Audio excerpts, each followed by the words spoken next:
Bismillahirrahmanirrahim. Assalamualaikum warahmatullahi wabarakatuh. Waalaikumsalam warahmatullahi wabarakatuh. Alhamdulillah wa syukurillah.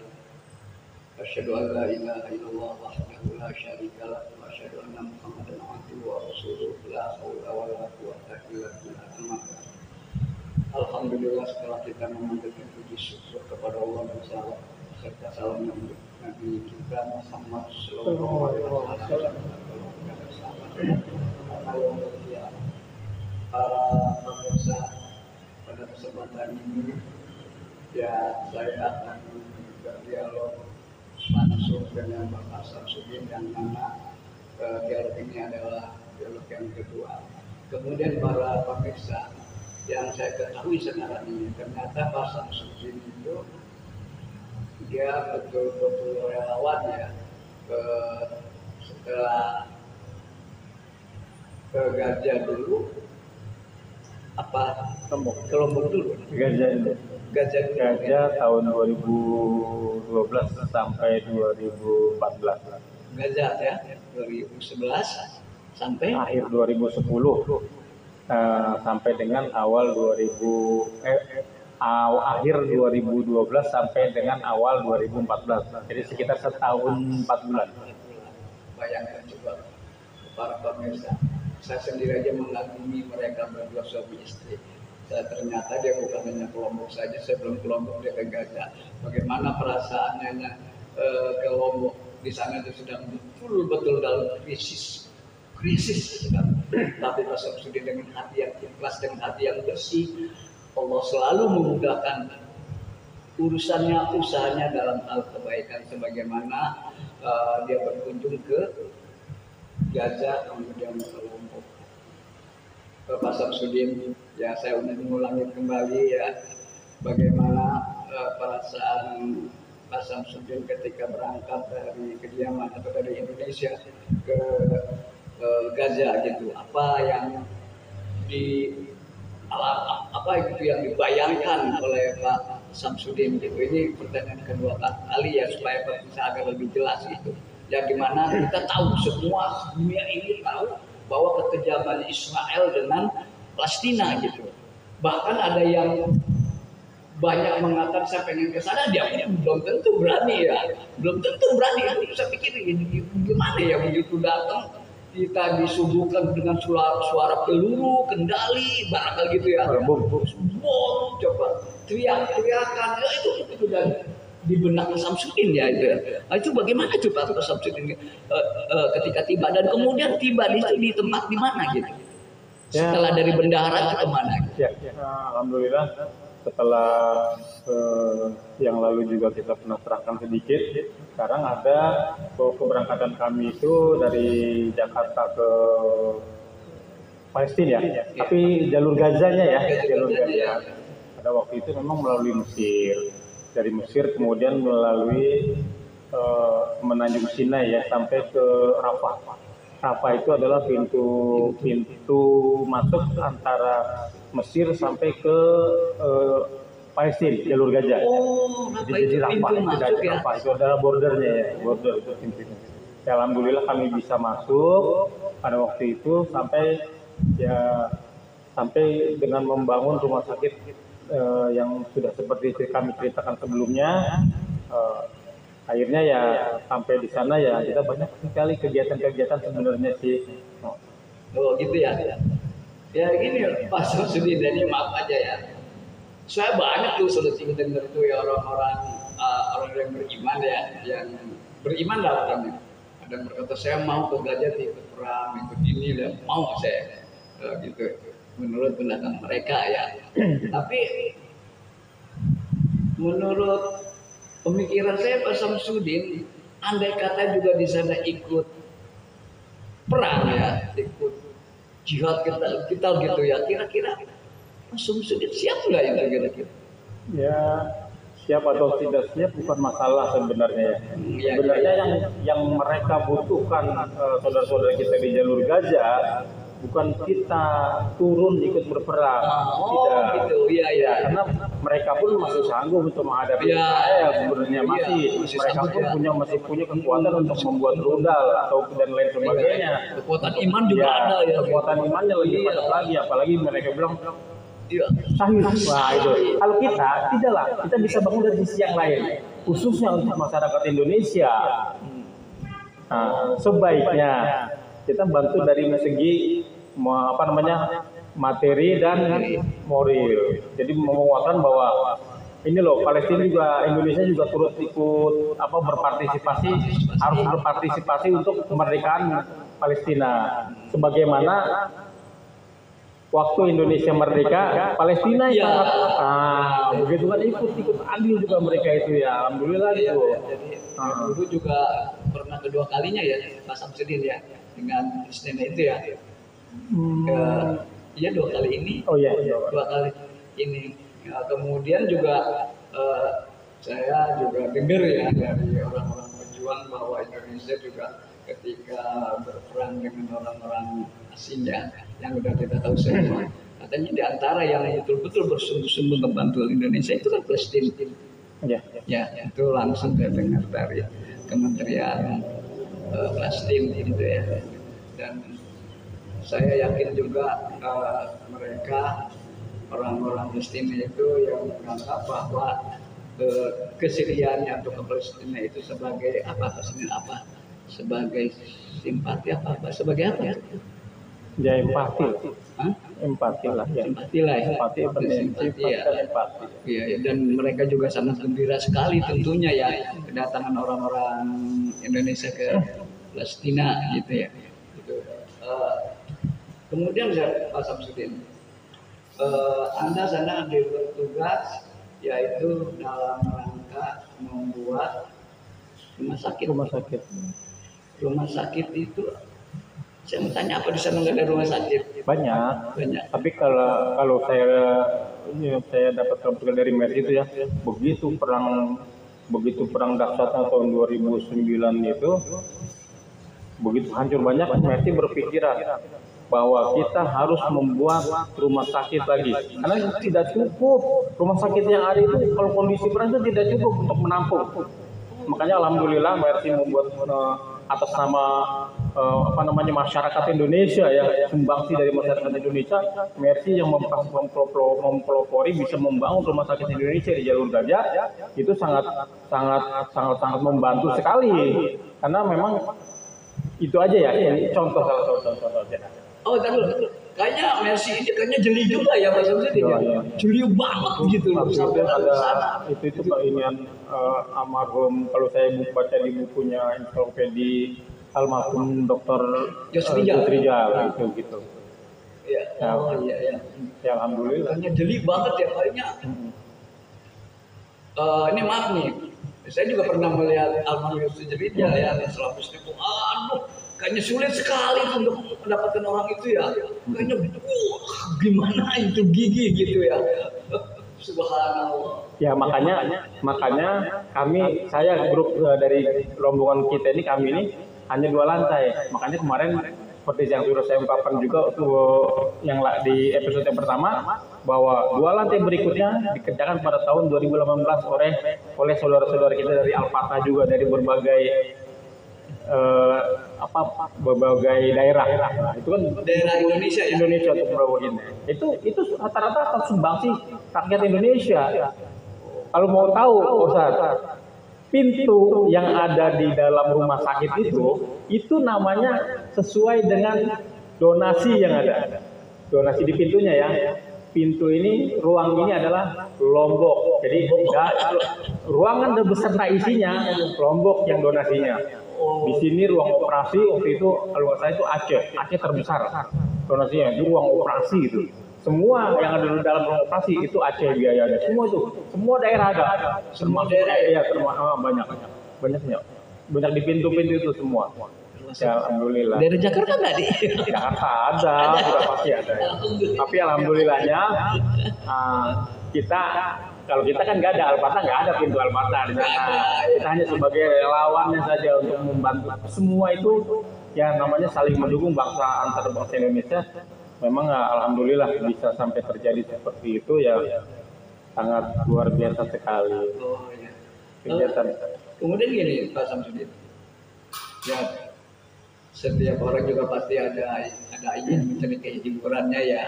Pasti kalau kita di situ terus di rumah sakit itu kan tegang gitu ya. Setelah itu Pak Samsudin, ketegangan itu ya selama kita di rumah sakit aja barangkali ya tegang itu bikin ini. Nah tapi kan kita mencari hiburan juga. Nah setelah istirahat dalam bekerja membuat rumah sakit itu Pak Samsudin ada pikiran untuk jalan nggak, untuk observasi lah gitu? Ya, Ada ya Pak? di sela-sela kesibukan itu ada hari libur kan, hari Jumat, hari libur atau mungkin sore menjelang malam lah gitu ya. Nah itu kami dari beberapa dengan beberapa teman yang lain itu kalau Jumat keliling. Jumat ini kita harus sholat di Bait Hanun, maka perjalanan itu cuma 2 kilo, maka kita harus berangkat dari sekian. Kalau Jumat berikutnya kita akan sholat di Rimal, Mitar, Pasar Sijaya misalnya. Nah, terus sekian kilo kita harus jalan dari pagi ke sana. Nah, jadi suruh kita jalan Jumat itu kita keliling. Oh, Kita setiap hari Jumat kita keliling. Istirahat bekerjanya hari Jumat ya? Nah, liburnya Jumat ya, alhamdulillah dari sana kita makanya mulai banyak teman ya, karena kita sering sholat Jumat di mana-mana, kita sering banyak teman. Nah itu suatu saat sholat di Bait Hanun. Nah itu mungkin ya itu pada bulan kelima hati kita sedang masih hati kita masih sedang bersihnya, berusaha untuk bersih ya, masih ya kalau kita bilang di antara kita masih saling solid untuk untuk membangun. Kita jalan itu pulang sholat Jumat mau ke rumah sakit ya harusnya kan kita lurus ya seharusnya. Tapi kok di perjalanan sebelum perempatan itu kita bilang gini, teman-teman tuh pada bilang yang enak itu kita makan buah gitu. Loh, harusnya lurus, kenapa kita dibelokkan ke kanan tuh? Kita belok kanan. Di situ ada orang sana, orang Palestina, orang Gaza dengan kantong buahnya itu Andunisi, ada fawaki, selai. Jadi Indonesia ini buah-buahnya untuk kamu. Padahal kita baru ngomong di sebelahnya, kita nggak tahu bahwa Allah sudah menyiapkan buah itu di sebelah kanan itu. Kita nggak tahu, masya Allah itu.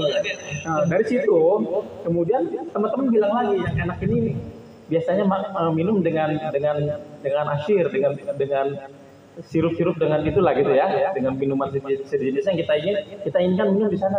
Nanti kita minum di sana. Dapat 4 rumah, ditarik lagi kita, terutama Pak Yitno waktu itu ditarik. Indonesia, nah, gitu kan? Suruh akil mana? Suruh makan sama dia. Nah itu subhanallah lagi, masya Allah ya, Allah maha besar, Allah maha tahu hati kita.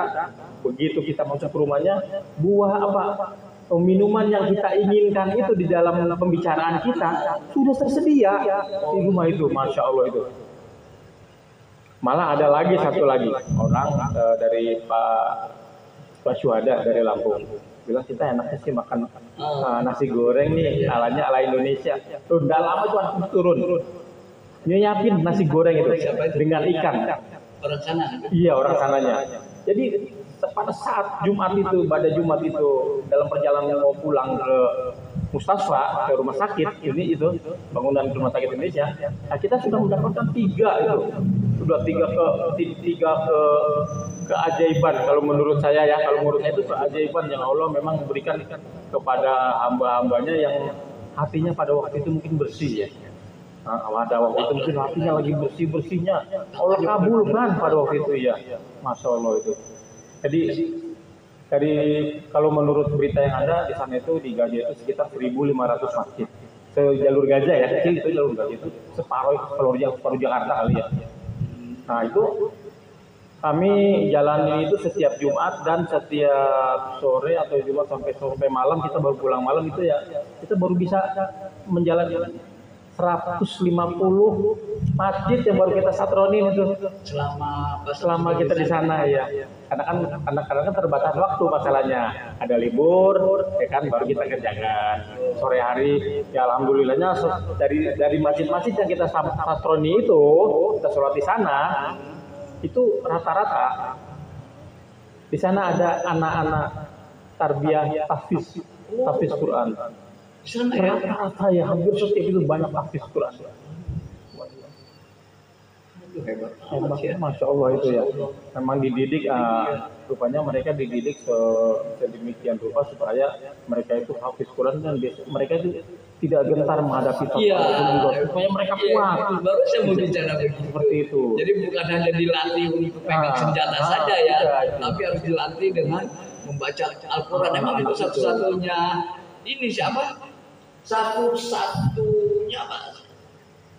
Maksudnya satu-satu ya Allah lupa. Iya, pegangan api gitu. Iya. Satu-satunya pertama untuk menghadapi musuh. Itu ya, di antaranya itu belajar Al-Quran ya. Dibikin giro, semangat gitu ya. Mungkin juga pernah dengar mungkin ya pada saat itu bahwa kami ada beberapa orang, 5 orang dari daerah yang berlainan bermimpi bahwa nanti Palestina akan dibebaskan oleh orang-orang dari timur sana, termasuk ya Allah alam apakah Indonesia atau Malaysia atau India. Masya Allah ya, itu saya dengar sendiri langsung. Ketemu siapa itu ya di situ juga, di situ ketemu dia bilang saya bermimpi. Saya bilang apa ini orangnya di antara 5 orang yang bermimpi waktu itu bahwa kami tidak berharap kemerdekaan Palestina dan pembebasan Masjidil Aqsa itu dari orang-orang bangsa Arab sendiri, tapi kami lebih berharap, apalagi mimpi kami bahwa kami dimimpikan bahwa orang-orang dari sana lah yang akan bisa nanti membebaskan. Dalam mimpinya Ya, banyak itu waktu itu emang cerita di medsos sudah banyak waktu itu. Banyak cerita bahwa yang akan membebaskan Palestina dan Masjidil Aqsa adalah orang-orang dari sana. Itu. Ya, alhamdulillah ya, para pemirsa, kemudian Pak Samsudin, untuk bagi saya dari negara mana saja, timur ya, yang penting bahwa Palestina bebas dari kekejaman orang serang zolim itu Israel itu. Saya kalau boleh ke sana tuh udah nggak sabar ya, cuman kita karena terbatas ya, cuman kita sebatas doa saja. Pak Samsudin, insya Allah kapan-kapan banyak yang saya tanyakan juga nanti Pak Samsudin ketemu dengan siapa begitu nanti ya. Nanti saya rasa banyak lah cerita-cerita Pak Samsudin di Gaza itu banyak. Saya yakin banget sebagai banyaknya di kelompok. Nah, sedikit balik kali saya tambahkan sebagai untuk terakhir nih ya, semenjak kami di sana kemudian kepulangan. Ya dengan berbagai macam kondisi yang ada, akhirnya kami bisa pulang. Sampai di Mesir juga masih nunggu pesawat yang 1 hari atau 2 hari lagi baru terbang. Alhamdulillah di Mesir kami bisa melihat benteng Salahuddin Al-Ayyubi. Waktu itu terkenal bahwa Salahuddin Al-Ayyubi adalah pembebasan Masjidil Aqsa pada zamannya. Waktu itu kan, itu kami alhamdulillah sempat lihat ya.